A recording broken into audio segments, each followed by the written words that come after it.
Hello, আশা করি তোমরা সবাই ভালো আছো। তো আজকে আমি যে এনিমিটা রিভিউ করবো, এনিমির নাম হইতেছে লাভ অফ কিল। তো এই এনিমিতে আমাদের যে মেইন ক্যারেক্টার থাকে সে হইতেছে একটু চুপ টাইপের মানুষ, চুর ডাকাত দুষ্টু। কিন্তু যে হিরোইন সে থাকে পুলিশের সদস্য।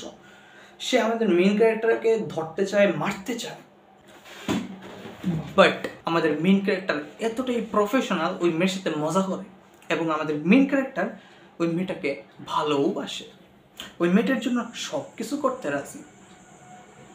তো মেয়েটা এক পর্যায়ে গিয়ে বলে যে আমি যারে মারতে চেতেছি সে আমার সাথে এরকম মজা নিতেছে কেন, আমার এরকম টিজ করতেছে কেন, যে আমি তোমারে ধরতে আসছি আর তুমি আমারে বলতেছো আই লাভ ইউ, তুমি গুলি দিছো আর সে গুলি থেকে বেঁচে বলে আমি তোমাকে খুবই ভালোবাসি। এরকম স্টাইলের একটা কিছু প্রথম এপিসোডটা দেখলেই বুঝবা। তারপর কিভাবে তাদের মধ্যে রোমান্স তৈরি হয়, এই জিনিসটা দেখে মজা পাওয়া। ওকে, মানে এনিমিটা ভালো আছে, রোমান্স রোমান্টিক এনিমি দেখতে পারো।